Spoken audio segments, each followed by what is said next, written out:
était un petit peu dans l'angle mort de ce pay-per-view-là, qui était un peu dans la zone d'aide où le public est comme, bon, on a eu une bonne première heure de lutte. Fait que le Bayley contre Nia Jax, qui est également, je pense, le build-up le moins intéressant de toute la carte.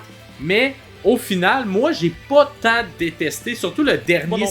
C'est le dernier 5 minutes du match, là. Il y a eu des gros spots de Bayley et j'ai trouvé aussi Nia efficace. Donc, je te dirais, le début du match, c'est un peu oubliable. Mais dès le côté, en fait, dès le spot où Bayley décide qu'elle fait un powerbomb avec Nia Jax, puis pas juste un powerbomb, tu sais, parce que bon, elle est déjà sur la 3, fait que là, elle a juste à la prendre, mais non, elle l'assume. Les petites chambres shake, elle avance tranquillement, pas vite. Ça me faisait un peu penser à Hulk Hogan contre Andre the Giant, là. Ouais. L'espèce, elle avance, direct dans le milieu du ring, pas clair, powerbomb de Nia Jax, ça lookait. Bravo Bayley, t'es très très fort. C'était le move de ce match-là. Par la suite, bon, on a eu un petit peu de trucs qui sont arrivés parce que Tiffany Stratton, bon, c'est une bonne amie de Nia Jax. On rappelle le Money in the Bank. Il va savoir cash-in, il va pas savoir cash-in. Elle vient, elle hésite parce que. Et qu'il n'y a pas eu de cash-in, là. Il n'y a pas eu de cash-in. Elle s'est fait chicaner, si bol. Elle s'est vraiment fait chicaner parce que. Mais ça a quand même permis à Bayley de faire le focus sur Tiffany, qui a permis à Nia Jax de reprendre ses esprits, de revenir à elle-même et de l'emporter avec son Annihilator.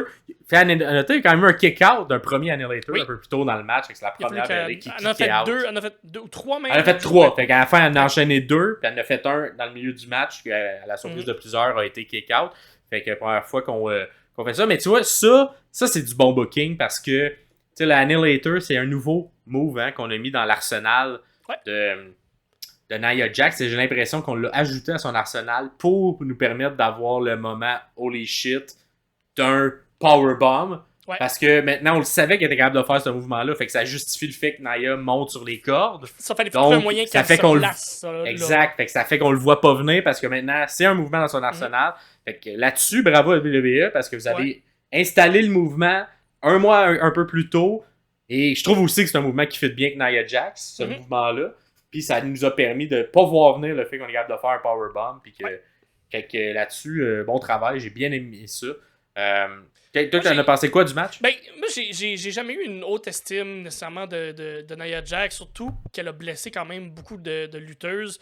Elle a pris une coche depuis qu'elle est revenue, je trouve, depuis 1 an. Peut-être parce qu'on la met dans des conditions meilleures, on la met avec des lutteuses un peu plus expérimentées. Et mon opinion commence à changer tranquillement envers la lutteuse qui est Nia Jax, parce que j'ai l'impression que c'est quelqu'un qui est très apprécié backstage. J'ai l'impression que c'est quelqu'un qui est très très humainement gentil dans la vie. Par contre, comme lutteuse, c'est pas ça. Et je pense que j'ai trouvé. Elle est dans la bonne famille aussi, hein, Nia. Oui, il y a ça. Ça aide quand même beaucoup. Elle a fait quand même un bon travail. C'est un de ses meilleurs matchs, ça, on peut pas l'enlever, mais c'est grâce surtout à Bayley. Et quand elle l'a fait avec Becky Lynch, quand elle travaille avec des lutteuses un peu plus d'expérience, elle réussit à bien shiner, c'est grâce à son adversaire. J'ai réalisé, je pense que un peu comme Liv, même si Liv est un peu plus athlétique, il réussit à rentrer des moves de lutte. Je pense que Nia Jax, c'est juste pas une lutteuse. Il y a certains petits moments dans le match où j'ai fait comme « Ah, mais c'est pas supposé d'être ça. » Exemple, elle donne des coups de tête, mais le coup de tête, c'est pas sa tête. Elle va pas donner une swing avec la tête, elle va chercher la tête de Bayley pour aller comme... Puis je comprends le réflexe de vouloir comme frapper, mais d'un côté, d'un point de vue lutte, d'un point de vue entertaining, d'un point de vue, faut que ça paraisse bien à la télé. Faut que toi aussi, faut que ta tête donne une swing, un petit même whip, si tu vas chercher. Surtout avec les cheveux, là, vous êtes des filles, vous avez des cheveux longs. Là. Exactement, mais c'est comme si, naturellement, son réflexe est pas là. Son réflexe de lutteuse qu'elle devrait avoir, parce que ça fait une dizaine d'années qu'elle fait ça, n'est pas là complètement. La descente du coude de Bayley... les lutteurs vont aller se protéger le corps en plaçant leurs mains un peu, leurs bras plutôt par-dessus eux pour essayer de comme absorber un peu le coup. Mais elle a fait comme, j'ai accroché le micro en le faisant en plus, elle comme, se protège un peu comme nous on le ferait dans la vie, d'essayer de se protéger avec les mains d'en face. Fait elle a comme pas des réflexes de lutteuse. Fait que je sais pas à quel point elle travaille en amont, elle travaille quand elle est pas t'as travaillé dans un ring quand elle est pas là, puis je sais pas, je veux pas juger non plus son éthique de travail, je ne suis pas là, mais de ce que moi je vois comme sommelier dans le ring, elle a peut-être des réflexes, des mécanismes naturels de lutteuse qui devraient peut-être être plus là, qu'elle n'a pas présentement. Et je trouve que ça a paru un peu plus dans ce match-là. C'est comme si elle s'est exposée un peu, vu qu'elle est en simple, dans un match de pay-per-view avec beaucoup de temps. Donc, je pense qu'elle s'est exposée un peu. Mais cela dit, pour l'opinion que j'ai de Nia Jax, je trouve qu'elle a quand même fait un très bon travail. Et elle n'a pas blessé personne, qui est un plus maintenant quand Nia Jax se bat. Fait que, mais elle a réussi à gagner. C'est la nouvelle championne, son 2e titre, si je ne me trompe pas. Je pense qu'elle pourrait avoir un bon règne. Je pense que comme championne méchante qui vient squasher des gens, ça pourrait quand même être intéressant. Si on la bâtit et on la met sur un piédestal, la personne qui va réussir à lui enlever cette ceinture-là va peut-être elle aussi être montée dans la stratosphère qui est la WWE. Et j'ai hâte de voir la dynamique qu'on va avoir avec Tiffany Stratton. Parce que clairement, on les construise en équipe. Est-ce que ça sera une manière de faire tourner Tiffany avec le temps? Hein? De les mettre conjointes, puis qu'un petit règne de Nia, mais que de plus en plus les gens souhaitent qu'il y ait un cash-in dessus. On se souvient que c'est Nia qui a offert vendredi. Bon, là-dessus, c'était Tiffany qui a fait la petite erreur de s'échapper en conférence de presse, mais exactement ce qu'elle avait dit en conférence de presse après Money in the Bank. Elle a donné une espèce de petite sacoche Money in the Bank. J'ai l'impression que ça va être ça, le prochain 3-4 mois. Là. Moi, je m'attends à un cash-in aux alentours, un petit peu avant Royal Rumble ou un petit peu après Royal Rumble, mais autour de là, de Tiffany Stratton pour l'amener à un turn face. Parce que pour l'instant, j'ai l'impression que Nia sera la peaufine. Et c'est une dynamique aussi un peu spéciale parce que souvent, on va mettre quelqu'un de plus petit avec quelqu'un de plus gros pour être un peu le bodyguard. Et là, c'est l'inverse. J'ai l'impression que ça va être une chair à canon, Tiffany Stratton, pour Nia Jax. Et que le niveau in-ring, justement, sera peut-être mieux pour Tiffany Stratton, qui est très bonne dans le ring avec son passé d'athlétisme. Versus Nia Jax, qui, comme le dit Bayley dans la construction, un peu plus clumsy, un peu plus... un peu moins bonne au niveau in-ring, elle se concentre moins sur les petits détails, comme tu l'as dit. Fait que je trouve que c'est un bon jumelage entre les deux. Je pense que oui. Et j'ai l'impression que rapidement, la foule va vouloir, un peu comme on a fait avec Chad Gable et Otis, si on va avoir la même dynamique avec Tiffany et Nia Jax, on va voir. C'est ce que mon nez de sommelier me dit pour les prochains mois. Dites-nous en commentaire si vous êtes d'accord avec ça, ce que vous avez pensé de ce match-là, et surtout du beau spot de Bayley qui fait un powerbomb à Nia. Prochain match, et là c'était pour plusieurs le match qui aurait même peut-être pu être le main event selon plusieurs. CM Punk contre Drew McIntyre avec Seth freaking Rollins comme arbitre spécial du match. Et là, pour moi, ce match-là a été la parfaite chimie entre une bonne histoire, un bon storyline raconté, mais également un bon niveau in-ring. Parce que contrairement, mettons, au premier match entre Rhea et Liv, j'ai trouvé que le storyline était beaucoup plus mis de l'avant que le in-ring. J'ai trouvé que le in-ring entre CM Punk et Drew était bon. Les moments de lutte étaient bons entre les deux. Et l'histoire racontée, surtout avec Seth. Seth a une belle job, en tout cas, si on refaisait notre truc qui le fait mieux. Là. Seth a fait une belle job d'arbitre spécial. Vraiment, il était important parfait, dans tous les éléments du match. Ouais, puis il était pas... Il overshinait pas le match. Mais il était très bon. Il y a des petits détails qu'il faisait. J'ai trouvé solide. Fait que je vais te laisser aller avec un peu le play-by-play. Mais un bon match que moi j'ai vraiment apprécié ce match-là. En fait, moi je m'étais écrit comme note. Je sais pas si la gimmick du match. Mais je sais pas si Rollins prend trop de place ou va prendre trop de place. Je sais pas si on va essayer de camoufler un peu ce qui est rendu la faiblesse de Punk peut-être, qui est peut-être moins à ce niveau-là de lutte. Moi, j'aurais aimé quand même ça, voir un vrai match. Parce que tu l'as dit, les moments de lutte étaient le fun entre les deux lutteurs. Fait qu'un vrai match entre Punk et Drew, mais est-ce que la santé des deux était à ce point-là? Je ne crois pas. C'est peut-être pour ça qu'on a un genre de gimmick. Oui, exactement. Qui ne va peut-être plus jamais avoir. J'ai l'impression qu'on n'aura plus le Punk de début 2010. Là, je ne crois pas non plus. Par contre, comme tu le dis, les moments de lutte étaient vraiment, vraiment, vraiment le fun. Dès le début, Punk essaie de lancer son genre de chandail qu'il a, le capuchon qui essaie de le lancer à Drew, mais ça accroche Seth. Puis ça m'a fait rire. Puis là, Seth qui l'a sur lui, puis il est comme... Pourquoi là? Qu'est-ce qui se passe? Qui l'a pris et qui s'est essuyé les faux avec? Ça m'a fait ben rire. Seth qui a fait du bon travail. Comme au début du match, les deux lutteurs s'en vont à l'extérieur du ring, dans le côté du bord de la table des annonceurs. Et Seth qui compte jusqu'à 3, puis Il arrête de compter. Puis là, il tente plus de compter, puis juste comme, battez-vous, whatever, ça me dérange pas. Il attache son soulier quand Punk frappe la tête de Drew sur le bord des marches. Tu sais, ce genre de détail. Les escaliers de métal, en plus, c'est tellement dangereux. C'est tellement dangereux. Puis là, l'arbitre ferme les yeux sur ça. Puis, c'est dangereux de fermer les yeux sur ce genre de spot-là, parce que frapper la tête de quelqu'un, c'est là-dessus. Puis on va y revenir, ça, au main event. Les escaliers, gros rôle à jouer dans le main event quand même. Fait que, après ça, on revient dans le ring après que Drew a fait le genre de bascule.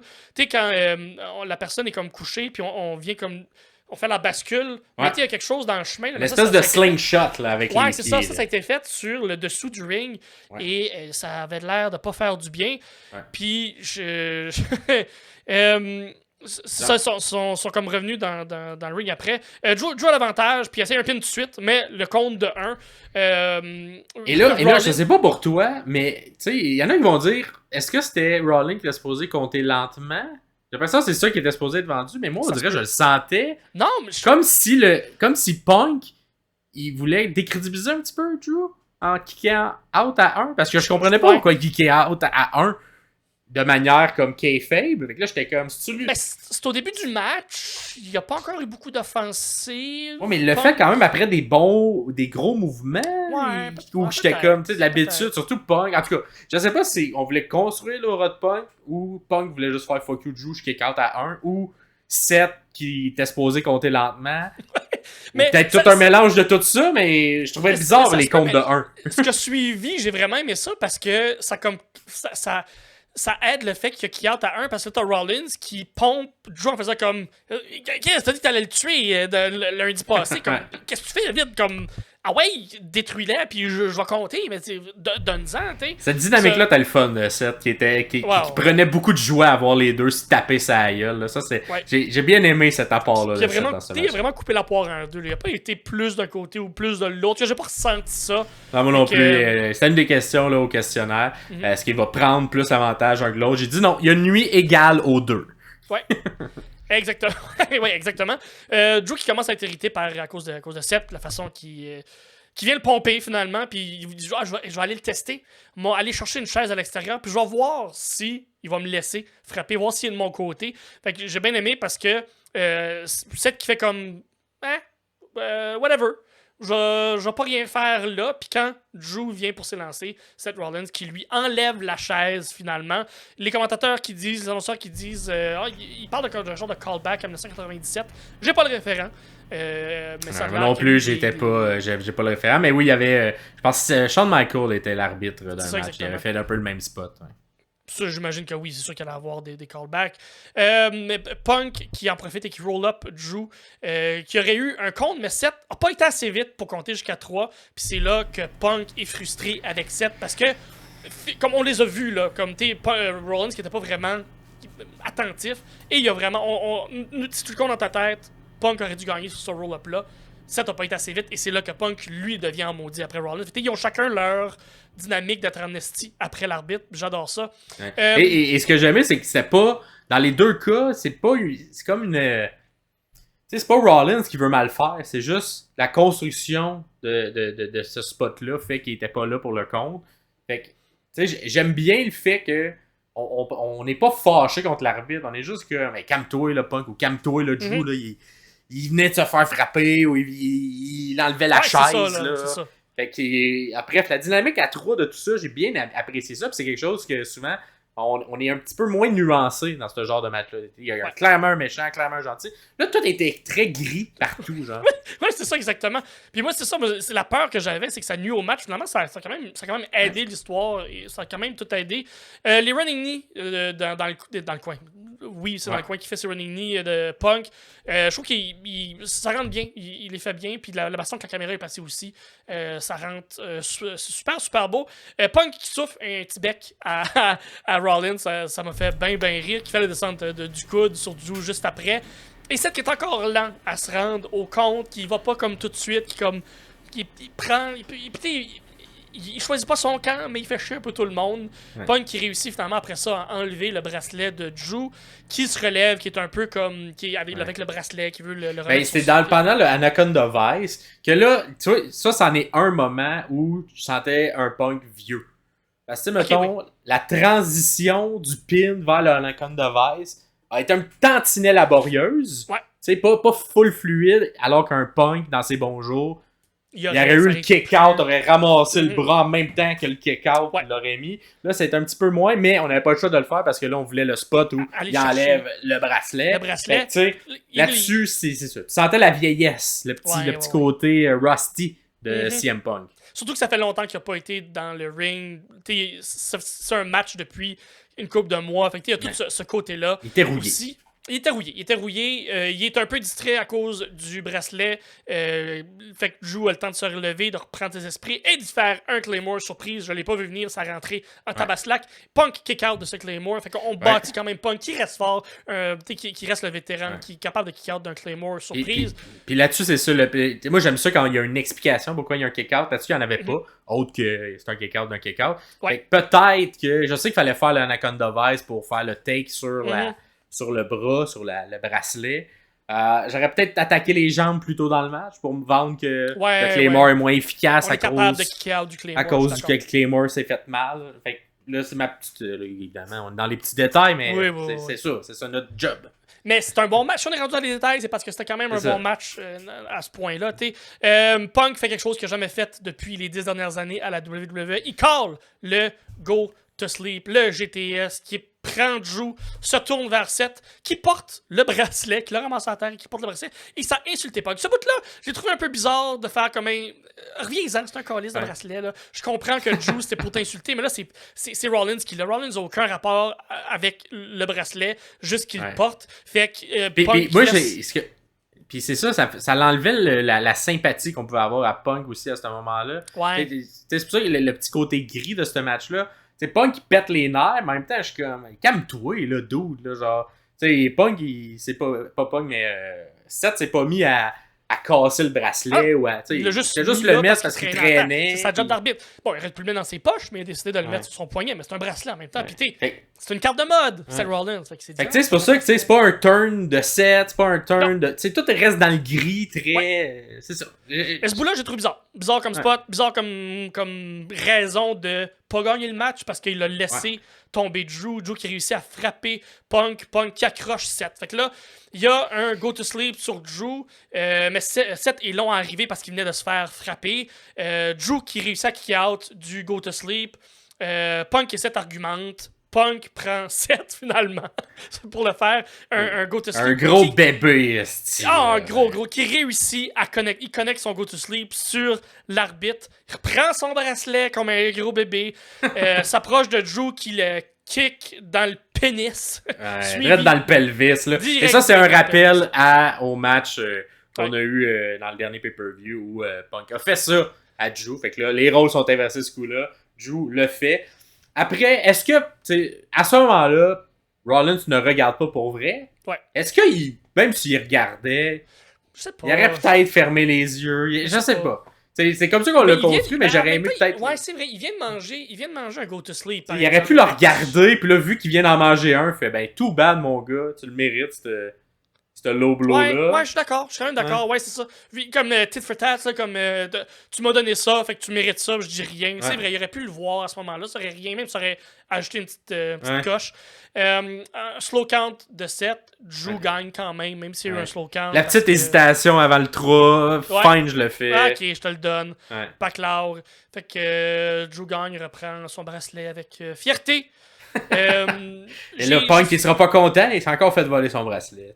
C'est ça. À part le bout du bracelet, le match était quand même bon, comme tu disais au début. Les bouts de lutte étaient bons. Par contre, comme je l'ai dit aussi au début, moi j'aurais aimé ça, un vrai match 1 contre 1 de bonne lutte. Pour un build-up de 7 mois, je trouve ça un peu mince comme façon de finir cette histoire-là, de continuer cette histoire-là. Par contre, oui, pour cacher les failles de peut-être Punk, c'était très bien fait. Puis Rollins est excellent. Fait que finalement, ça a été bon, ça a été le fun. Fait que, tu vois, moi je pense que j'ai plus apprécié que toi, un petit peu plus. Sûrement, mais c'est pas terminé. Moi j'ai l'impression qu'on va avoir On va avoir peut-être 2 autres chapitres. Parce qu'on a eu un premier affrontement où Punk était un petit peu le côté guest referee à WrestleMania. Ouais. Là, ça a été Seth qui était un petit peu guest. Est-ce que le prochain sera Seth contre Punk avec Drew qui tournera autour de ça pour finir avec un triple threat, un match à 3 chemins. Les 3 sont 3 lutteurs et là, ça met le point final, le point d'exclamation à cette rivalité-là. Tu peux faire un autre 6 mois sans avoir besoin de ceinture autour de ces 3 gros lutteurs-là. Exact. Qui sont hauts dans la carte. Fait que j'aille pas ça. Fait que c'est ça. À voir, là, c'est certain, avec le fait que c'est Drew qui a encore possession du bracelet, il va falloir qu'il je sais pas, un ladder match avec le bracelet qui pend. Je sais pas, ça serait niaiseux, mais. Je sais pas où il va. Ouais, bracelet on épaule, là. Ouais. Fait que, à voir, ça s'en va vers où. Fait que, dites-nous, vous, dans les commentaires, voyez, nous, on a un petit peu. On a peut-être des opinions un peu divergentes, moi, et Pierre, là-dessus. Fait que vous. Êtes-vous bien apprécié ou vous trouvez comme Pierre que ça manquait un petit peu de finesse au niveau de l'histoire pour tout le 7 mois de construction de ce match-là? Fait que dites-nous ça dans les commentaires. Ensuite, on enchaîne vers nos matchs préférés parce que Pierre, comme moi, c'est notre match préféré de la carte. Quel bon match au niveau technique, au niveau du rythme, au niveau... Le match lutte, c'est celui-là. Damien Priest, champion. Contre Gunther, un match simple, c'est excellent. J'aurais jamais cru dire que un match de Damien Priest aurait été un de mes matchs de lutte préférés dans une carte. C'était vraiment bon. Ah si, pis tu sais, c'est pas juste... C'est pas à cause de Gunther. Non, Priest est très bon dans ce match-là. Ça a été des glimpses de ce que j'ai vu de lui à NXT, que j'avais jamais vu depuis qu'il était monté. Puis Chris... Ça a été efficace. Vraiment efficace. Peut-être avant le match, on a eu 2 segments avant le début du match en backstage où le premier était après que Dom ait tourné, tout le Judgment Day tournait autour. Il est où Dom? On veut le casser à la gueule. Et là, petite interaction avec Finn à la fin, que finalement, Finn il est comme calme-toi là, mon gars, là, je suis ton bord puis on va le trouver Dom. Et plus tard, juste avant le match, on a le petit rappel, mais Finn qui fait gars, je te pardonne parce que Priest, après que les esprits se soient un peu calmés, fait hey, je m'excuse pour tantôt, je t'ai pris un peu à gauche, fait que puis là Finn fait parfait, mais il n'y a pas de problème, puis je suis ton bord, puis va gagner contre Gunther. Fait que il dit si t'as besoin de mon aide, je vais venir t'aider. Exact. Fait que je le mentionne, parce que ça a un petit lien dans l'histoire. Fait que là, bref, les 2 entrées, pas encore d'entrée spéciale, mais quand même très efficace. Et on a déjà, parce que il y a comme Finn qui a voulu attendrir un petit peu le chest de Gunther à Raw lundi dernier. Fait que tu sens, Gunther il est déjà fragile un peu. Il est déjà genre un peu jaune-orange, là, si vous jouez aux jeux vidéo de la WWE dans le chest. Là, il est pas à 100% pour commencer le match. Et tout de suite, ça se ressent parce qu'en début de match, on y va de coups d'avant-bras et de chop dans cette zone-là, ce moment-là. D'ailleurs, toi que j'ai remarqué, les coups d'avant-bras de Priest sont tellement beaux. Là. Oui. Ils rentrent très bien. Là, le coude, en tout cas, ça a l'air de faire mal. Fait que, on dirait ça m'a surpris, surtout quand Gunther était un peu sur la 3e ou assis à la 3e, puis que Priest saute pour donner un coup de coude. Là. Il rentrait. En tout cas, un des meilleurs matchs de Damien Priest, moi, j'ai trouvé. Son meilleur match de son run de champion. Il était hyper efficace, hyper bon. Fait que déjà le chest de Gunther qui est tout défait au début. Fait que là, Damien prend un peu le contrôle. Les chops arrivent peut-être après 2, 3, 4 minutes. J'avais l'impression qu'on l'aurait installé plus près, mais on a commencé par les coups d'avant-bas. Je poursuis pour le j'aime comment Damien contrôle Gunther. C'est rare qu'on voit Gunther dans un rôle de plus petit gars. T'sais, Damien est comme un peu plus grand, un peu plus gros costaud que Gunther à ce point-ci. Puis c'est comme si vraiment il contrôle Gunther. Puis on le voit pas souvent dans ce rôle-là. Puis j'ai vraiment aimé. Les selles de Gunther étaient vraiment bien, vraiment bons. Il y a eu entre autres un super beau Broken Arrow où Damien Priest qui fait un Falcon Arrow, mais il lance quand il vient à tomber sur ses fesses, pas le lance sur le dos, il lance complètement Gunther. Fait que c'est là qu'on voit que Priest est capable de s'imposer, puis est capable d'être là physiquement. Je pense que c'était juste avant d'avoir fait un freaking Steiner que Priest, tu sors pas souvent ce mouvement-là, enchaîne avec le fait que, tu sais, il y a comme tu sens, en tout cas, il me donnait des choses que j'avais pas vu beaucoup dans les derniers mois. Puis c'est comme si il s'était mis en forme. Puis il n'y a aucun bobo qui paraît. Damien, je pense que ses genoux, c'est pas les genoux les plus solides, mais ça n'a pas paru zéro pendant ce match-là. Il était là, il était solide, il était bon, il avait de l'énergie, les jambes n'étaient pas molles du tout. C'est là que les gros échanges de chop qui est arrivé. Damien qui ouvre le chest de Gunther, qui pisse le sang, le visuel est écœurant, même un peu plus loin dans le match. Gunther qui s'essuie le chest puis qui se passe ça d'en face. C'était vraiment écœurant, mais super beau comme visuel. Très physique de deux bords, puis ça n'a pas arrêté aucun des deux. Ça n'a pas relâché. Les deux, s'il y en a un qui faisait un move, l'autre était quand même capable de comme répliquer avec quelque chose d'aussi physique. Fait qu'un gros premier 8 minutes, là, charisme intense, vraiment un feu roulant, pas beaucoup de temps mort où les gars peuvent reprendre le dessus. Un Razor's Edge qui est dans l'arsenal de Priest, là, mais c'est ma blonde qui me disait ça pendant qu'on l'écoutait, mais elle aime ça, elle, voir, parce que Gunther, il n'est pas le plus petit, mais tu sais, ce genre de mouvement-là, que tu sens, c'est tough à faire, là, tu sais. Que Priest, là, il va toute sa force pour pitcher finalement Gunther, fait que c'est encore super bien exécuté. Des fois, c'est le fun quand tu vois qu'il n'y a pas de...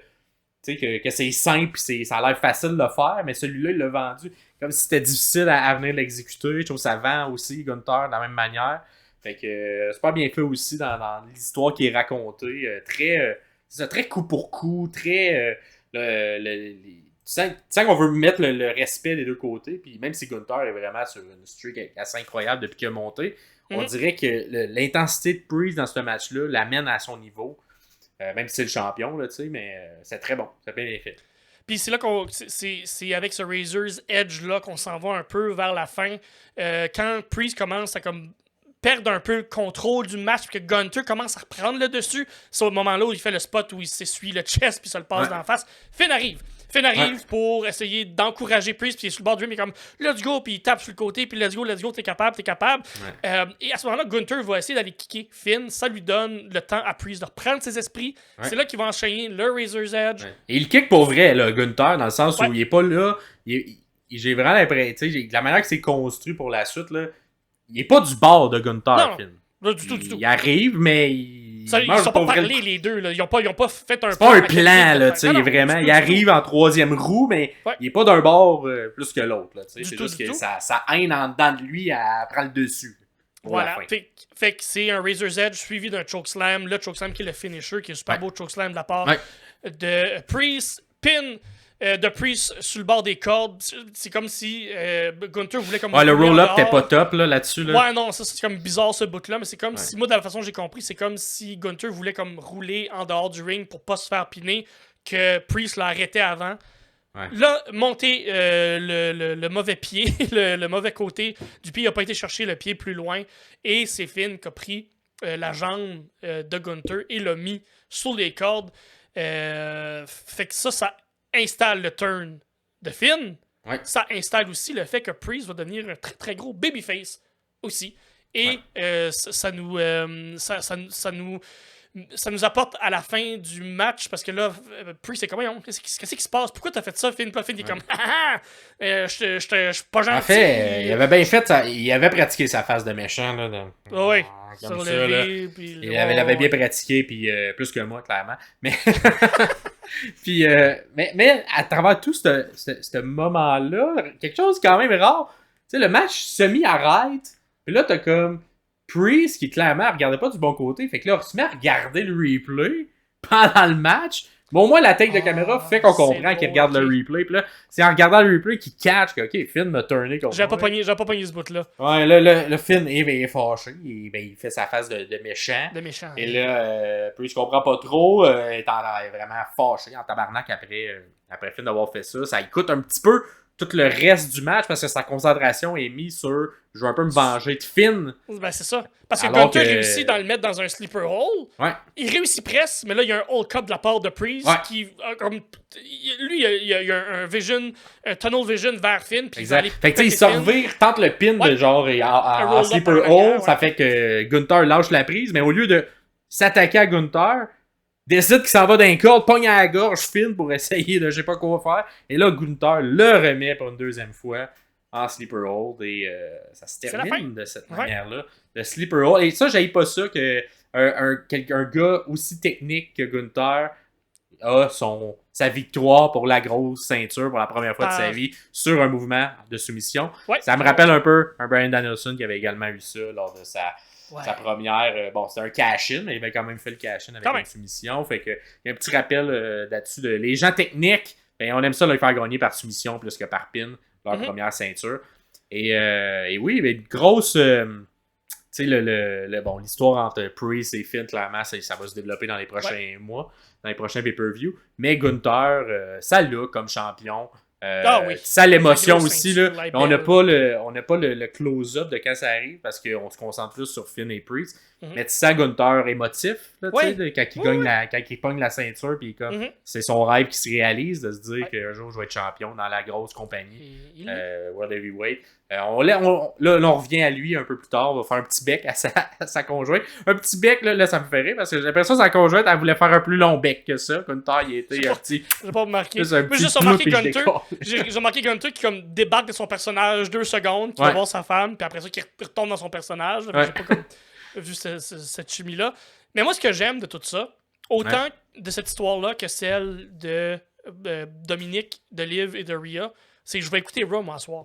Ouais, c'est ça. Ça nous donne le goût de se voir la suite. Comme le main event va me donner le goût d'écouter le SmackDown, c'est sûr que je manque pas cette semaine de lutte-là. À la limite, All Elite cette semaine m'en calisse un peu, même si y a des beaux build-up vers All In. Je veux voir ce qui se passe après. Là, c'est sûr, je vais tout écouter pareil parce que je suis un sommelier de la lutte, mais ça reste que mon intérêt est beaucoup plus de WWE que de All Elite à ce moment-ci. Bon, c'est sûr que les histoires sont intéressantes. Fait que ouais, moi, ça a été mon match préféré. Et moi aussi, ça a été mon match préféré. Est-ce que l'histoire vous, est ça bonne. l'a été? Je sais pas. Tout est là pour que ce soit un bon match. Et ouais, c'est ça. Si vous voulez de la bonne lutte, c'est le match pour voir de la bonne lutte. Excellent. Tout ça. Fait que dites-nous dans les commentaires ce que vous en avez pensé au niveau du questionnaire. Ça a quand même été bien réussi parce qu'on s'attendait à une victoire de Gunther, quand même très dominant. Ça sentait la fin du règne. Fait 85% des gens avec Gunther qui ressortaient champion. Tout de même, ça c'est quand même rare, mais 40% avaient par soumission. J'en faisais partie, moi, de mon côté. Wow. Fait que c'est ça, vous êtes des fins connaisseurs, hein, vous voyez, hein, des gens qui... ouais, parce qu'ils écoutent les sommeliers, hein. Ils apprennent des sommeliers. Avec les techniques, les gens techniques, ils vont avec les soumissions. Le match a duré plus de 15 minutes, mais pas beaucoup. Je pense à peine 15 minutes 40 secondes. Wow. L'entièreté des matchs tourne autour de 15 minutes à l'intérieur de ce pay-per-view-là, sauf évidemment le dernier qu'on va y arriver éventuellement. Il n'y a pas eu d'intervention. Enfin, il y a eu une intervention physique, désolé, avec Finn Balor qui vient. Fait, ce qui fait que tous les matchs de Priest lors de son règne, le Judgment Day a été présent. Que ce soit pour lui, pour l'aider, ou contre lui. Le seul qui n'a pas eu rien, ça a été Punk qui est venu intervenir. Donc, l'entièreté des matchs de tout le règne de Priest a été sous la gouverne d'intervention. À voir si un jour il y aura un deuxième règne. Et si ce deuxième règne-là, il sera un peu plus construit de manière clean, de par son aura.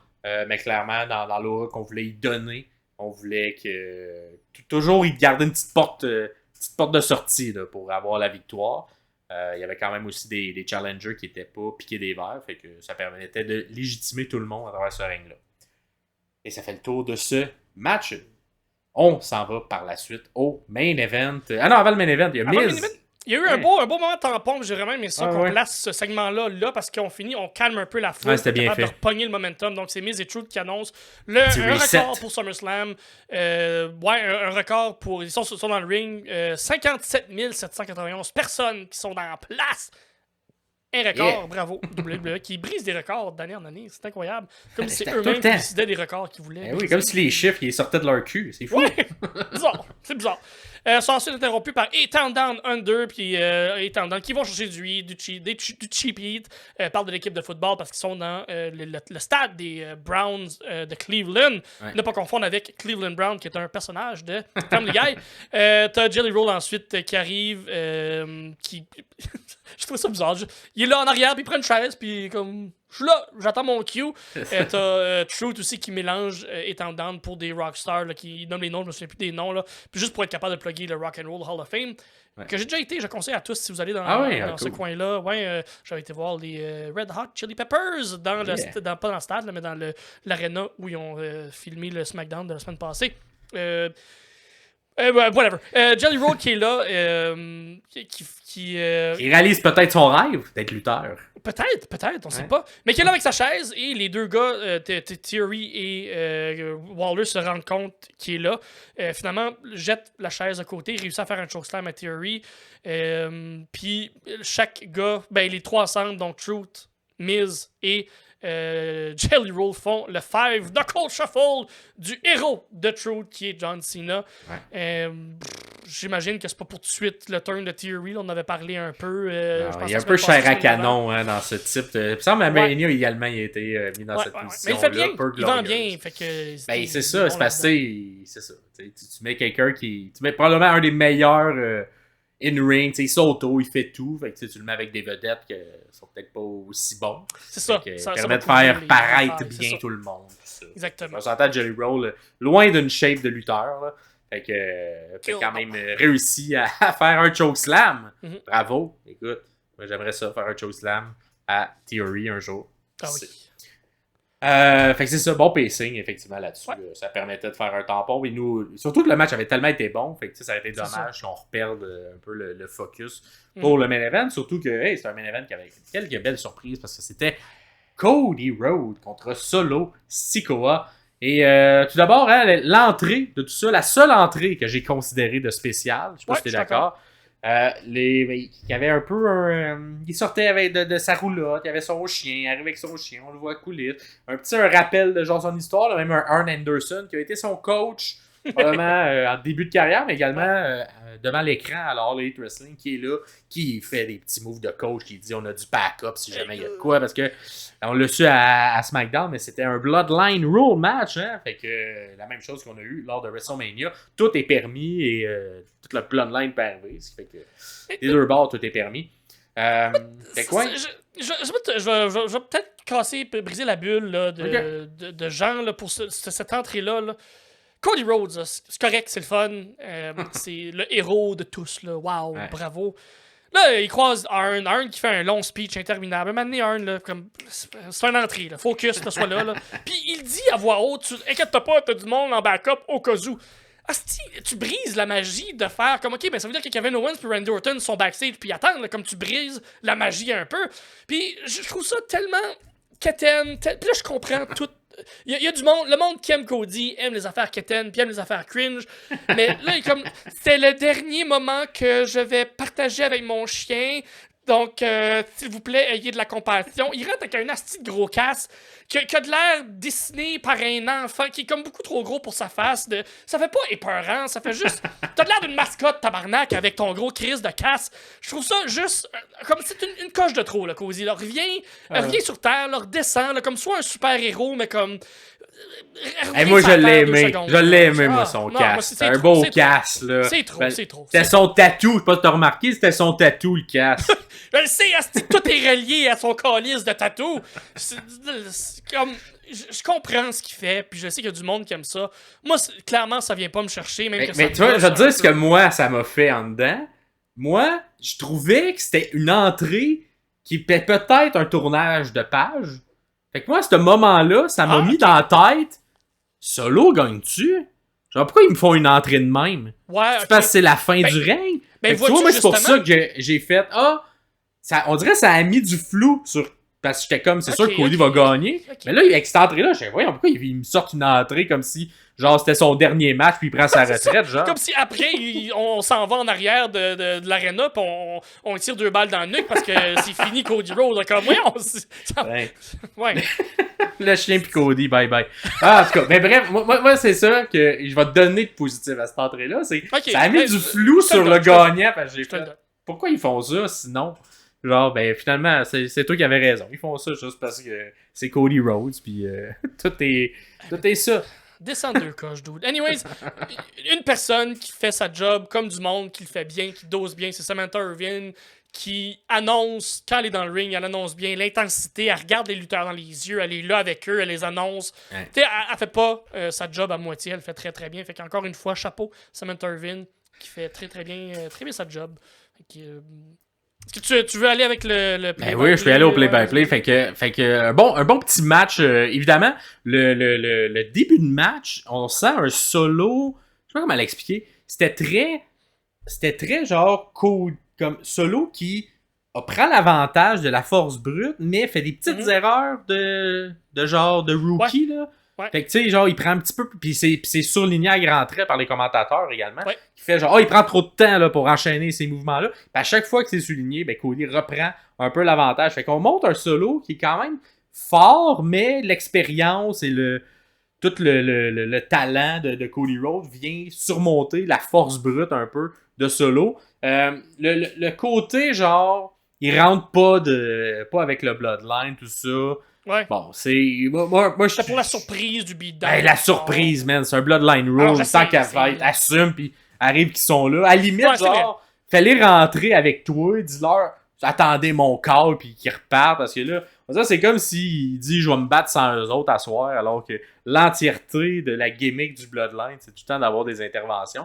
Fait que là-dessus, tu sais, j'y croyais. Fait que j'étais, on dirait, au moment où j'ai fait, c'est sûr qu'ils arrivent à ce moment-là, puis ils sont arrivés évidemment à ce moment-là. Mais ce premier segment-là, ça a quoi duré 15-20 minutes, là? Ouais. Quand même de la bonne lutte, quand même du bon travail des deux côtés. Moi, Solo, je vais t'avouer, c'est pas mon lutte préféré, non plus. mais je l'ai quand même trouvé efficace et il a un superbe sa version là, du Rock Bottom là. Oui. Tabarouette qui est belle, elle est plus belle que celle de The Rock là, tant qu'à moi. Il vient le chercher tellement loin puis il te le dépose à terre puis ça a l'air tabarouette, ça devrait être ça son finisher plus qu'un like dans la gorge là. Parce que c'est tabarouette qui est beau ce mouvement-là, comment qu'il le fait là, en hyper extension. Des superplex également là, de Cody sur Solo qui rentrent bien, qui sont bien placés. Tente un premier crossroad qui est connecté, mais là, évidemment, c'est à ce moment-là précis que j'ai fait. C'est là qu'ils vont arriver. Il faut qu'on brise un pin. Et on brise le pin à ce moment-là. Fait que Cody, évidemment, toute la Bloodline arrive. Il casse la gueule à Cody. Et là, qui arrive pas? Ben, sûr que Arn avait dit, le backup arrive. Fait que KO arrive. Il se dépêche. Il arrive tout seul, un peu niaiseux. Là, il arrive tout seul contre deux. Il prend un petit peu l'avantage, mais finalement, Randy Orton et tout, il arrive. Fait que là, tu vois, au niveau du temps, du match, du rythme du match, rentrer les deux tout de suite. Là, on le sait qu'ils s'en viennent. Là. Surtout que la rampe est tellement longue, là, c'est interminable. De voir deux fois quelqu'un qui est à court au complet. On n'est pas dans le Royal Rumble. Pendant que Kevin Owens rentre puis s'en vient en courant, t'as comme un point de vue de caméra qui est comme dans le dos de Kevin Owens pour le voir s'en aller vers le ring. T'as comme les deux, Tama Tonga et Tonga Loa, qui sont juste comme debout là puis attendent. Un peu comme en faisant rien. Puis c'est comme s'ils se rendent compte que la caméra est sur eux. Ils sont comme oh oui, c'est vrai, faut qu'on soit dans la réaction. Fait que c'est un bout un peu flottement. Là. Ce qui est bizarre parce que il n'y a pas eu beaucoup d'erreurs de réalisation, il n'y a pas beaucoup d'erreurs de caméra, même que, puis on l'a souligné quand il y a eu les changements, mais je continue à le souligner, parce que là, notre œil s'est habitué un peu à la nouvelle réalisation que la WWE nous donne, mais je veux juste quand même continuer à donner les props à l'équipe de réalisation qui est écœurante, des beaux points de vue, les caméras sont bien placées. L'équipe de réalisation est au courant des coups qui s'en viennent, sont capables de bien placer les caméras à la bonne place avec les bons points de vue. Fait que props à l'équipe de réalisation, c'était très très très beau encore une fois pour ce côté-là. Fait que c'est ça, Randy Orton qui arrive. Ouais, c'est ça, il arrive. Mais avant qu'il arrive, tu sais, dans le premier segment, avec tout le monde arrive, là, on a oublié de mentionner, mais il y avait deux diving headbutts. Qui ont été bien faits. Toi, ton boss, la première fois que tu voyais Solo faire effectuer ça. Là. Je sais pas si c'est vraiment la première fois qu'il le faisait, mais je suis d'accord, moi ça me disait rien aussi. Cody qui était comme suspendu dans un coin, la tête en bas, là, les pieds pognés dans comme le turnbuckle, là, il pend là, puis Solo qui faisait juste lancer la tête contre la tête finalement, vraiment David. Comme des Samoans, ils ont la tête dure, voilà. Fait que non, c'est ça, c'est un renouveau. On dirait, c'est ça, on l'a tellement pas vu souvent, Solo, que je suis pas trop conscient de c'est quoi son moveset tant que ça, autre qu'un like dans la gorge, puis le move qui est en inspiration à son papa, là. Donc, avec le coup de cul dans la face, là, dans le coin, une espèce de hip attack. Fait que bref, c'est ça, les deux y arrivent, fait que là c'est le temps des RKO, le temps des stunners. Let's go, on s'en donne à cœur joie. Un beau swanton de la part de Kevin Owens. Ce qui fait qu'on égalise les deux. On sort les deux de la Bloodline. Mais là, il manque quelqu'un de la Bloodline. Fait que là, on était comme, il reste quelqu'un. Il reste une carte dans la poche, là. Fait que là, Cody reprend l'avantage. Il continue. Une espèce de kick, de pin, mais là, un kick-out mou qui était bien fait, de ça, là. Ouais. Solo, il t'a bien fait ce kick-out-là. On sort, on s'en va dans la foule. Fait que là, on garde les deux lutteurs principaux dans l'arène, mais c'est un Bloodline Room. Fait que là, Cody, c'est là qui décide que m'en va chercher des escaliers. Les escaliers en métal, là, c'est pas fait pour monter des rampes, c'est fait pour casser des gueules. Fait qu'à la pogne, la pipe, il est fort. Il est fort parce que c'est lourd. Moi, j'ai juste vu John Cena être fort comme ça, puis pitcher des escaliers de même. Là. Il n'y en a pas grand qui ont autant de force dans les bras pour faire ça. Fait que les amène dans le ring. Et là, une belle utilisation des escaliers de métal. Là. C'est fait deux. Il me semble qu'il l'avait également utilisé dans un autre match, le Cody, contre. C'était 3 contre 3. Quand il voulait détruire. Ouais, c'était dans le 3 contre 3, c'est ça. C'est dans le 3 contre 3, là, où il y a eu peur. Ou, en tout cas, bref. Mais tu sais, belle utilisation. Oh non, c'était contre AJ Styles, désolé. Il l'avait utilisé de la même manière. Mais ouais, on dirait que c'est à son arsenal. Puis je trouve que c'est le fun parce que c'est vrai qu'on les voit pas assez souvent utilisés. On voit souvent les tables, les tables de commentateurs, les chaises. Mais l'escalier de le temps barouette, ils redonnent leur lettre de noblesse à ça. Fait que là, il commence à donner des coups. Puis là, maintenant, il va lancer dessus. Mais là, Solo l'évite. Il fait un genre de. C'était quoi? Un genre de spear? C'était pas un spear, mais un genre, là. Ouais, un genre de spear. Je qualifierais ça de spear, mais c'était pas aussi beau qu'un Braun Breaker ou qu'un autre monsieur qui arrivera plus tard. Fait que là, Solo, il installe les escaliers dans le coin. Puis décide. Et là, d'ailleurs, c'est ça. Le spear se fait au moment qu'il pitch l'escalier. Ça a failli être dangereux parce que l'escalier est revenu.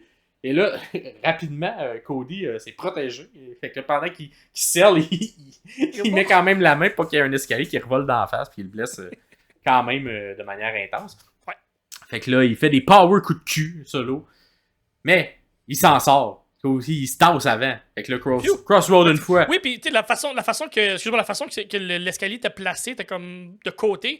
Puis c'est comme sa nuque arrivait où c'était la marche. Fait que tu sais, comme s'il connecte ce coup de cul-là dans sa face, Cody, il est paralysé. Là. C'est ça qui va arriver. Puis finalement, il s'est tassé juste avant. Fait que tant mieux. Là. Ouais. Puis peut-être Solo aurait été paralysé du cul et tout, parce que c'est quand même un escalier métal dans lequel tu rentres. Oui, c'est ça. Le métal le plus dur au monde. T'sais. Le plus dur au monde. Par la suite, ben là, c'est ça, on profite pour enchaîner les crossroads. Une fois un crossroad, deux fois un crossroad. On a fait un au début. Là, il en fait deux, mais là, qui arrive pas, Jacob Fatu, il a arrêté Cody. Et là, c'est le Jacob Fatu Show. Il nous sort tous ses mouvements. Fait qu'un espèce de spin par en avant de la troisième. Remonte. Super beau moonsault. Et il a vraiment un excellent moonsault. Là, je l'aime beaucoup. Ce moonsault-là. Il est plus beau que celui de Tiffany Stratton. D'accord. Par la suite, amène son chef, let's go, faut que t'ailles le piner. Il aurait dû crier I love you, Solo. Moi, ça fait qu'à rire qu'il crie ça. I love you, Solo. Puis là, il met Solo dessus. Cody 1, 2, et non, il kick out pareil. Jacob, il fait ça pas vrai, ça va finir demain. Fait que là, Solo, il continue d'être mort. C'est le Jacob Fatu Show. Pogne Cody, il l'envoie par-dessus. Il commence à détruire Cody sur la table des annonceurs. Il monte sa troisième, il va te sauter à l'extérieur. Ben oui, il fait un dive en planche de la troisième vers la table des commentateurs. Tout est pété, ça explose. Mais il se casse la jambe, de ce que j'ai compris, en sautant. Ben, là, avant qu'on se rende là, vers où ça s'en va, la cheville de Fatu. Moi, je pense que c'est kayfabe. Okay. Pourquoi? Parce que là, on a vu des photos par après. Ce matin, là, quand je regardais les réseaux sociaux, il y a eu des photos qui ont été prises après le pay-per-view par des fans et Fatu a une botte. Donc, une botte qui indique que sa cheville serait peut-être cassée. Mm-hmm.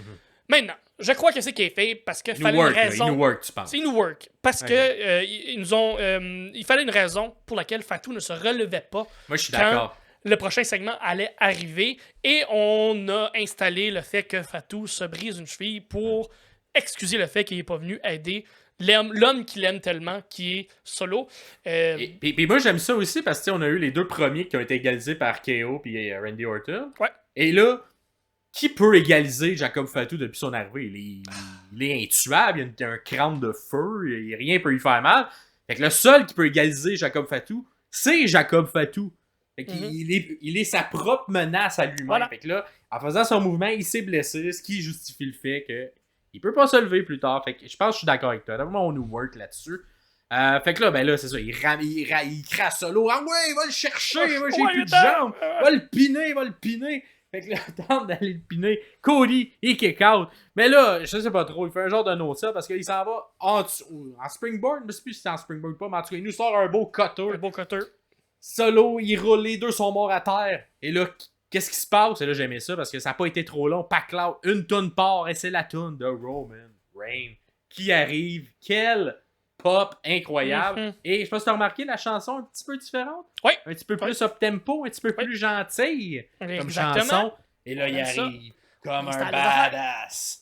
Il avait un beau gilet OTC pour, et je pense que je suis d'accord avec toi, Original Tribal Chief. Pas sûr, c'est ça. Sûrement. Il prend son temps, un petit peu de gris dans la barbe. Il a l'air d'un papa, il a l'air d'un monsieur. J'adorais ça. Il prend son temps parce qu'il vient pas aider Cody, il s'en vient détruire Solo. C'est pas la même chose. Casse à gueule à Solo, parce que là, vous allez le voir dans le prochain épisode, l'épisode 71, faire un retour sur la dernière semaine, mais il a pas été gentil, Solo, la veille à SmackDown. Il a traité Roman Reigns de weak, de faible. Il le trouvait faible après un règne de 3 ans. 3 Mania, en tout cas. Fait que là, d'après moi, ça, c'est venu chercher une petite corde à l'intérieur de Roman. Il est comme, ah ouais, je suis faible, mais let's go. Il s'est réveillé de son petit dodo, là, puis il est venu il donner un super punch, suivi d'un spear, puis il est parti. Il est parti. Il aide pas Cody. Il y a un petit regard entre Cody puis Reigns, mais tu sens vraiment, un peu comme, c'est un peu le même genre d'histoire. Finn Balor et Priest, tu sens que c'est personnel, mais que ça n'a pas rapport avec Gunther. Et encore une fois, Roman Reigns et Solo, tu sens que c'est personnel, ça n'a pas rapport avec Cody. Ça aurait pu être n'importe qui d'autre, il serait venu casser la gueule à Solo. Mais je sais pas si t'as remarqué, Cody savait que Solo était fait parce que quand il a fait son Crossroads, il a continué à regarder Roman direct dans les yeux. Puis tout de suite après aussi, pendant le pin, il continue à regarder Roman. Fait que il y a des couches là-dessus. Là.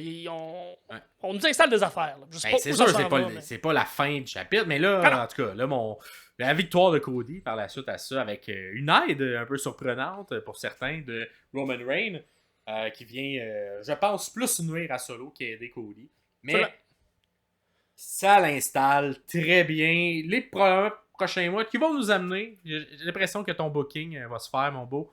Un beau Survivor Series match, peut-être entre les Original Bloodline, les OB, contre les New Bloodline, les NB. Mais la première, ça va s'installer comme ça. Il va y avoir un petit peu de recrutement dans les prochaines semaines, les prochains mois. On va peut-être retourner chercher Jay parce que là. Peut-être Roman... Sami, peut-être G. Et là, il y a du monde qu'on peut amener, peut-être un nouveau membre. Et là, la pierre, le maillon, le petit point d'interrogation qu'on sait pas. The Rock, il est de quel bord? The Rock, il va de quel bord? Son cousin? Son genre de cousin? Notre cousin?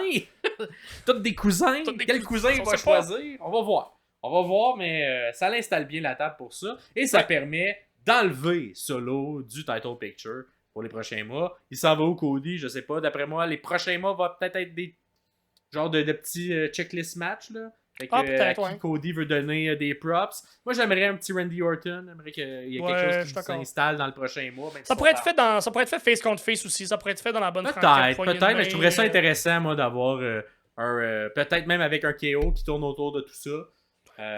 Est-ce que ça se fait tout le monde reste face ou... Moi, j'aime bien un Randy Orton. Est-ce que Sami va monter au prochain niveau? Peut-être. Sami vient de perdre. Peut-être un petit match Cody-Sami. Ça se pourrait également. Fait que, à voir, on s'enligne vers où, mais clairement, ça a été un gros pop. Et moi, j'avais des frissons, là, on s'entend. Là. Ah oui, même si je m'y attendais, même si je la sentais venir, j'espérais que ça arrive, et c'est arrivé. Fait que je suis très content qu'on ait vécu ce beau moment-là. Et ça termine fort, un SummerSlam qui, selon la reine Elisabeth, a été le meilleur ever. Écoute, je pense que je vais préférer le 2013, moi, de mon côté. Mais t'étais là live, c'est dur à battre, là. J'étais là live, je l'écoutais, puis c'était très bon, puis tout ça était beau, mais tabarouette que ce SummerSlam-là, il était quelque chose. Il était quand même bon. T'as un parti pris. Mais il était bon, celui-là aussi. Il était très bon. Fait que vous, dites-nous dans les commentaires l'entièreté de la carte, comment vous l'avez trouvé. Mais là, avant de nous quitter, on va quand même faire un petit retour sur... les petites conférences de presse, le petit genre talk show qui suivait. Fait que raconte-nous ça. Moi, j'ai écouté le début, mais j'ai pas tout écouté, vu que j'avais bébé qui pleurait. Fallait qu'un moment donné, j'aille l'aider. Ouais, ça, j'ai écouté ce matin un peu en faisant autre chose, fait qu'il jouait dans le background. Mais moi, ce que j'ai aimé, c'est que tout de suite après, on est retourné à la table de broadcast avec Jackie Redman, avec Bad News, Wade Barrett et Biggie qui étaient là, et le gars que je me souviens jamais de son nom, le journaliste de lutte. qui est là. Et on a tout de suite... c'est que ça faisait des belles transitions entre ceux qui, eux, jasent là, de ce qui s'est passé, puis des commentaires sur... Ils réagissent vraiment, surtout à l'arrivée de Roman. Et on retourne tout de suite à la conférence de presse quand les gens sont installés à la table. Donc, on ne voit pas l'entrée. Il n'y a pas Coachman qui est là, qui annonce. Il n'y a pas comme de temps mort. C'est vraiment tête, ça se fait bien. C'est tout de suite après. Ça donne un feel de vrai sport, entre gros guillemets, comme je disais un peu au début du podcast. Et j'ai vraiment aimé ça. C'est une manière renouvelée, c'est une nouvelle twist, parce que j'ai l'impression qu'on voulait accoter ce que la All Elite Wrestling faisait des dernières semaines, qu'eux ils ont amené la conférence de presse de manière plus réelle, avec des vrais journalistes qui posent des vraies questions. Et là, c'est comme un nouveau mix qu'on décide, puis je pense que c'est la première fois, c'était à Money in the Bank qu'on a fait ce concept-là. Je trouve que ça fonctionne bien, ça permet un petit peu d'avancer des histoires aussi.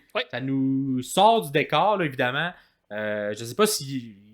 Tu me diras, y a-tu eu des petits moments, Tiffany Stratton, qu'un lutteur s'échappe et en dit trop sur les prochaines semaines ou non? Honnêtement, j'ai pas eu une écoute assez active pour être capable de pogner, mais je pense que tout le monde était vraiment dans le...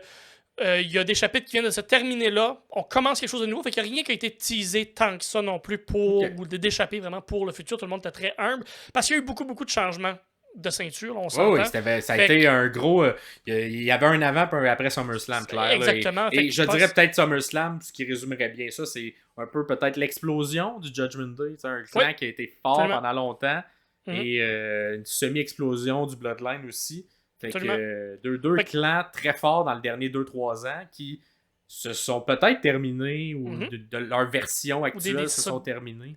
Des gros changements, fait que la fin de l'été puis l'automne, ça va être excitant. La route vers Survivor Series va être complètement cray dans le coco, fait que si le bon booking continue comme ça, parce que on peut toujours, les bookers peuvent l'échapper à n'importe quel temps. On peut l'échapper. On exclut la personne qui parle parce que j'ai aucun pouvoir dans le booking, mais de voir un accident de char live arriver, il n'y aurait pas ça, c'est le fun pour nous aussi, mais j'espère que les histoires vont continuer à être bonnes comme ça. Fait que ça peut être le fun. Allez voir ce qui est passé après, là, toutes les entrevues d'après. C'est mieux que ça réécoute mieux que le pre-show, mettons. Exactement, c'est direct là je m'en allais. C'est moins long, ça dure peut-être 1 heure, 45 minutes, 1 heure, et je suis pas trop exactement dans le temps, mais ça s'écoute super bien. Puis comme je le disais, un Braun Breaker qui vient faire une entrevue par un personnage. C'est le fun à voir, c'est le fun à écouter. Puis Nia Jax aussi, avec Stratton, Nia Jax qui n'était pas non plus un personnage qui était très elle-même. Gros sourire, très contente, très humble d'être là. Fait que c'est le fun à aller voir, sortir un peu des histoires, puis être un peu plus dans la réalité. Fait que j'adore ça. Puis je pense que c'est les lutteurs qui ont le choix d'aller en personnage ou pas. Fait qu'on leur donne cette liberté-là. Ce que j'aime beaucoup, ce qui est le fun, ça nous rapproche un peu des personnes qui sont derrière le masque de lutteur. Et que je vous invite à aller voir ça. Somme toute, oui, je suis d'accord avec la reine Elisabeth que bientôt, plus la reine. Attendez, encore 2 autres pay-per-view, puis je vais surpasser, je vais devenir le roi Pierre. Il y a sûrement déjà eu un roi King Peter, sûrement. Anyways, bravo tout le monde. Est-ce que vous avez aimé le pay-per-view SummerSlam? Est-ce que ça tombe dans votre top 3, top 2, top 1 des pay-per-view SummerSlam que vous avez vu dans votre vie? Laissez-nous le savoir en commentaire, direct en dessous. Mettez un like, là c'est le moment. Là. Mettez un like. Si vous êtes rendu jusque-là, vous n'avez pas le choix de nous mettre un like. Là. Ça nous aide avec les algorithmes. 1h51 plus tard, là, un like. Exact. Un petit like, c'est tout apprécié. Puis vos bons mots également sont appréciés. Fait que j'en ai quelques-uns dans les commentaires. Fait que un gros merci. On a d'abord un merci les gars pour le podcast. Et en parenthèse, d'un gars qui a commencé à écouter la lutte quand Raw est revenu au Québec. Fait qu'il y a quelques mois. Cool. Fait que gros merci pour ça. Puis également sur les réseaux sociaux, tout ça, là, vous êtes super gentils de tout le temps nous donner des bons commentaires, ça nous aide. Puis n'hésitez pas, un petit like une fois de temps en temps, ben ça aide l'algorithme. Nous autres, s'il y a de plus en plus de gens qui nous découvrent, fait que c'est une roue qui tourne, vous faites partie de cette roue-là. Fait qu'on est très très contents. Si jamais vous nous écoutez sur YouTube, les commentaires c'est direct en bas, vous likez direct là. Si vous nous écoutez à l'audio, venez discuter avec nous sur les réseaux sociaux, oui, sur Facebook, sur Instagram, on est là.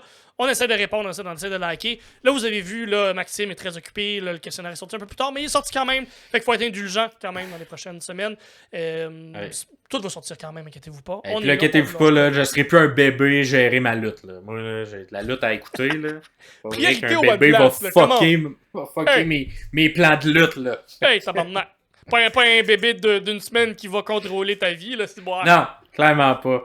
Fait que gros merci tout le monde. Puis comme à chaque épisode, on va se revoir le prochain. Ça va être le retour sur la lutte du 29 juillet au 3 août. On va également un peu de All Elite Wrestling à travers ça. C'était Max Perriard, nouvellement papa, ainsi que Pierre Castonguay qui est pas papa du tout. yes pour les sommeliers de la lutte. Ciao ciao tout le monde. Bye.